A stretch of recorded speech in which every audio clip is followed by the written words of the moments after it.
முறுக்கு அவல் பொரி அஞ்சரைப்பேட்டை அம்மா கைமணம் நேயர்களுக்கு கீதா மாமியின் வணக்கம். இன்னைக்கு அம்மா கைமணத்துல உங்களுக்காக அரைத்து விட்ட வத்தல் குழம்பு அது எப்படி செய்யறதுன்னு நான் உங்களுக்கு சொல்லித்தரேன். அதுக்கு தேவையான பொருட்கள் என்னன்னு இப்ப பார்க்கலாம். எண்ணெய், தனியா, கடலைப்பருப்பு, மிளகு, மிளகாய், கடுகு, உளுத்தம் பருப்பு, வெந்தயம், பெருங்காயம், கறிவேப்பிலை, புளி கரைசல், மஞ்சள் பொடி, உப்பு, தேங்காய் துருவல். இப்போ எப்படி செய்யுதுன்னு உங்களுக்கு சொல்லித்தரேன். இதை அடுப்பை ஆன் பண்ணிக்கலாம்.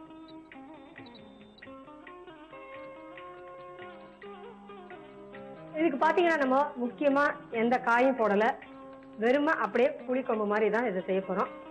அரைச்சி விட்டு நம்ம செய்யறதுனால ஒரு வித்தியாசமான சுவையோட இருக்க போறது. வானல் நல்லா காஞ்ச உடனே இதுல கொஞ்சமா எண்ணெய் விட்டுக்கலாம். கொஞ்சமா எண்ணெய் விட்டு எண்ணெய் காஞ்ச உடனே அதுல நம்ம ஃபர்ஸ்ட் தனியா ஒரு ஸ்பூன் போடுறேன். நான் தனியா, கடலைப்பருப்பு, மிளகு, இது ஒரு அரை டீஸ்பூன் தான் போடுறேன் நான். அதே மாதிரி மிளகாய் காரத்துக்கு ஏற்ற மாதிரி நீங்க போட்டுக்கலாம். ஏன்னா இது வத்தல் குழம்புனால காரம் கொஞ்சம் தேவை இருக்கு. அதனால ஒரு 4 மிளகா 5 மிளகா நான் போட்டுக்கிறேன். இன்னும் காரம் வேணுங்கன்றவங்க நீங்க போட்டுக்கலாம். இதை நல்லா இதை கொஞ்சம் செவக்க வறுத்துக்கலாம். காரம் இன்னும் ஜாஸ்தி வேணுன்றவங்க இன்னும் ஒரு 8-10 மிளகா கூட போட்டுக்கலாம் நீங்க. ஏன்னா நான் இந்த காரத்துக்கு ஏற்ற மாதிரி தான் புளியை போட போறேன் இப்போ. அதனால நான் இப்போ ஒரு 6 மிளகா போட்டிருக்கேன். இதை நல்லா செவக்க வறுத்துக்கலாம். இதில் இப்போ பார்த்தீங்கன்னா நம்ம கூட தேங்காய் தான் போடுறோம். அதனால இன்னும் கொஞ்சம் சுவையோட இருக்கும். வாசனை ரொம்ப நல்லா இருக்கும். நீங்களே தெரிஞ்சுப்பீங்க, இதை பண்ணும்போது உங்களுக்கே தெரியும். நல்லா வறுத்தாச்சு. இப்போ இதை நான் தட்டில் எடுத்து வச்சுக்கிறேன்.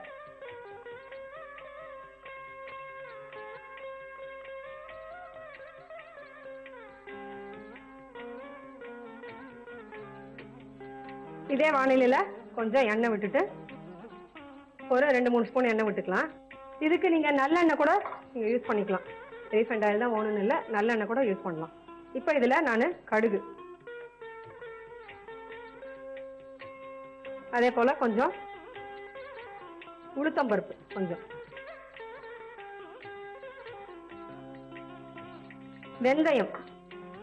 வெந்தயம் கொஞ்சமா போட்டுக்கோங்க, நிறைய வேண்டாம். வெந்தயம் வாசனைக்காக தான் நம்ம வெந்தயம் எல்லாம் போடுறது. வெந்தயம் உடம்புக்கும் ரொம்ப நல்லது.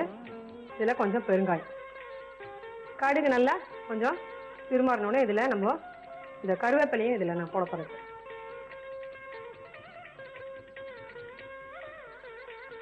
இந்த வத்தல் குழம்புக்கே பாத்தீங்கன்னா நல்லெண்ணெய் சேர்த்துனா இன்னும் ரொம்ப நல்லா இருக்கும் உங்களுக்கு. இதுல நான் புளியை நல்லா கரைச்சி வச்சிருக்கேன். இந்த புளி கரைசலும் இதுல விட போறேன் நான். இப்போ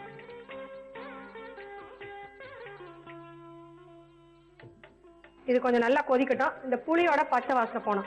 நம்ம அதுக்குள்ள வறுத்து வச்சிருக்கோம் இல்லையா, அதை முதல்ல நம்ம அரைக்கலாம்.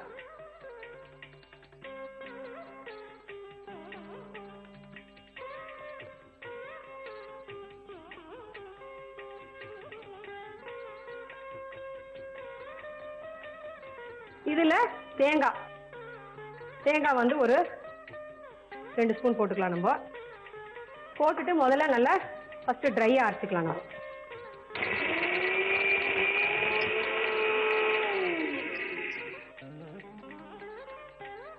இன்னும் கொஞ்சம் அரையணும். இதுலயே கொஞ்சம் தண்ணி விட்டு நான் திருப்பி அரைக்க போறேன் நான். இப்போ அதுலயே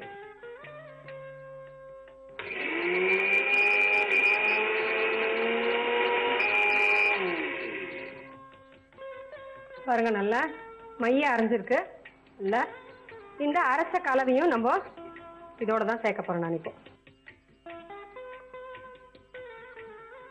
போட்டுட்டு நல்லா கலந்துக்கோங்க. இதுல கொஞ்சம் நம்ம இப்போ உப்பு,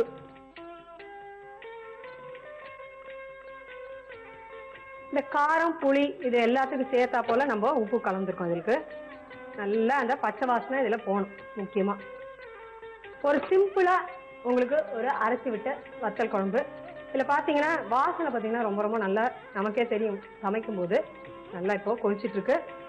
இந்த கொதி வந்ததுக்கு அப்புறம் பாத்தீங்கன்னா அந்த எண்ணெயெல்லாம் அப்படியே கொஞ்சம் கொஞ்சமா அது பிரிஞ்சு வரும் அப்படியே லேசா. இதை நான் அணைச்சிட்டு ஒரு பவுல்ல எடுத்து வைக்க போறேன்.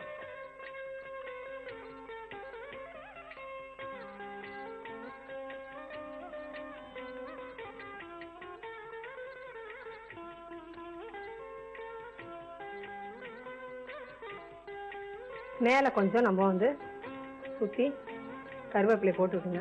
சுவையான அரைத்து விட்ட வத்தல் குழம்பு உங்களுக்காக தயாராயிடுச்சு. இதை நீங்களும் உங்க வீட்டுல செஞ்சு பாருங்க. இது எப்படி செய்யறதுன்னு திருப்பி நான் உங்களுக்கு சொல்லித்தரேன். வாணலியில முதல்ல கொஞ்சம் எண்ணெய் விட்டுக்கோங்க. அதுல தனியா, கடலைப்பருப்பு, மிளகு, மிளகாய் இதெல்லாம் நல்லா செவக்க வறுத்து தனியா எடுத்து வச்சுக்கோங்க. அதே வாணலியில கடுகு, உளுத்தம்பருப்பு, வெந்தயம், பெருங்காயம், கருவேப்பிலை இதை போட்டு நல்லா கடுகு திருமாறினோடனே புளி கரைசலை அதில் விட்டு புளியோட பச்சை வாசனை நல்லா போட்டான். அதுக்குள்ள அரைக்கிறதுக்காக வச்ச தனியா, கடலைப்பருப்பு, மிளகு, மிளகாய் இதோட தேங்காயும் சேர்த்து வழுமுனா நல்லா அரைச்சிட்டு அரைச்ச கலவைய இந்த புளி தண்ணியோட கொட்டி அந்த புளி தண்ணியோட பச்சை வாசனையும் இந்த அரைச்ச வாசனையும் போனதுக்கு அப்புறம் கொஞ்சமா உப்பு போட்டு எடுத்து தனியா ஒரு பவுல் எடுத்து வச்சு மேல அலங்கரிக்காக கருவேப்பிலை போட்டு எடுத்து வச்சுட்டீங்கன்னா சுவையான அரைத்து விட்ட வத்தல் குழம்பு உங்களுக்காக தயாராயிடுச்சு.